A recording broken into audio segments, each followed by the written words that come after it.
Iran जंग में cease fire हो चुका है, लेकिन सवाल है कि भारत को इससे क्या हासिल हुआ। चाहे प्रत्यक्ष या अप्रत्यक्ष तौर पर मिडिल ईस्ट में जंग थमने से अब आगे क्या होगा। वही आर्थिक मोर्चे पर आरबीआई ने क्या स्टेप्स लिए हैं, एक रिपोर्ट दिखाते हैं, इससे जुड़ी आपको।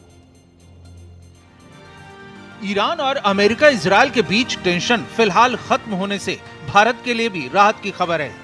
अब तक 8 भारतीय जहाज सफलतापूर्वक होर्मुज जल डमरू मध्य पार कर चुके हैं, लेकिन अभी भी जो 16 भारतीय जहाज और लगभग 433 भारतीय नाविक फारस की खाड़ी में फंसे हुए हैं, उनके वहां से जल्द निकलने की संभावना तेज हो गई है। इन 16 जहाजों पर कार्गो लदा हुआ है। इनमें से एक एलएनजी और 2 एलपीजी टैंकर हैं। एक एलपीजी टैंकर खाली है, 6 कच्चे तेलों का टैंकर है और उनमें से भी एक टैंकर खाली है।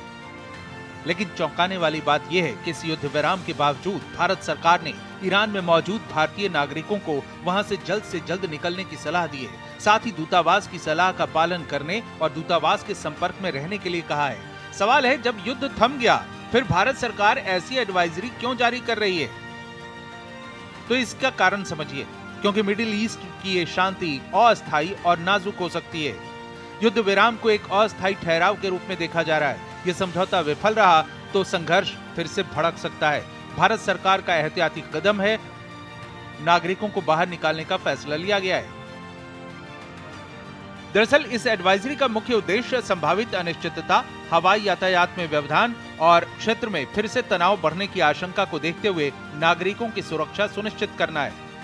दूसरी तरफ इस सीज फायर में पाकिस्तान की भूमिका को लेकर भी सवाल उठे हैं। जिस तरह से पाक पीएम शहबाज शरीफ ने सीज फायर से जुड़ी अपनी पहली पोस्ट में ड्राफ्ट लिखा, उससे ये कयास लगाए जा रहे हैं कि पाकिस्तान बस एक पपेट के रोल में है और ट्रंप की तरफ से भेजे जा रहे मैसेज को कॉपी पेस्ट कर रहा है। पूरी दुनिया में इसे लेकर पाकिस्तान के हुक्मरानों की फजीहत हो रही है। आतंकवाद के प्रायोजक और अवैध परमाणु बम रखने वाले पाकिस्तान पर वाशिंगटन डीसी में बैठे रक्षा विशेषज्ञ भी हैरान हैं। Okay, so I think first we need to understand here that this was a deal that was brokered by Pakistan. This is a very unusual thing that's happening here. A country that is a traditional state sponsor of terrorism, any rogue proliferator has now intervened to stop a war between the United States and a state sponsor of terrorism and a rogue proliferator. The reasons for Pakistan doing this are entirely unclear to me. And I think the terms of this are still somewhat unclear because what the United States is saying differs significantly from what the Iranians are saying. West Asia में geopolitical tension के बीच Reserve Bank of India ने अपनी मौद्रिक नीति की घोषणा की है, जिसमें रेपो रेट में कोई बदलाव नहीं किया है और ब्याज दरों को 5.25% पर स्थिर रखा है। लेकिन आरबीआई गवर्नर संजय मल्होत्रा ने महंगाई और जीडीपी से लेकर कई और बड़े मुद्दों पर रिजर्व बैंक का रुख सामने रखा है।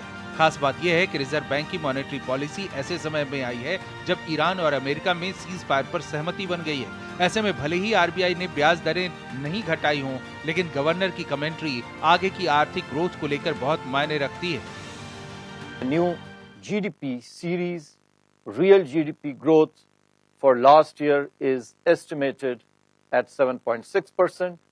This corroborates the underlying strong momentum in economic activity supported by robust consumption and investment. Amidst supportive policy measures, ongoing structural reforms, and favorable financial conditions. Going forward, elevated energy and other commodity prices, as also shocks to availability of inputs due to disruptions in the Strait of Hormuz, are likely to impact growth this year. RBI governor Sanjay Malhotra ने कहा है कि देश की अर्थव्यवस्था मजबूत है, लेकिन चुनौतियों का सामना कर रही है। बढ़ती वैश्विक अनिश्चितताएं और प्रमुख एनर्जी सोर्सेज की ऊंची कीमतें इस साल भारत के चालू खाता घाटे के लिए कुछ जोखिम पैदा कर सकती हैं। Bureau report, Bharat express.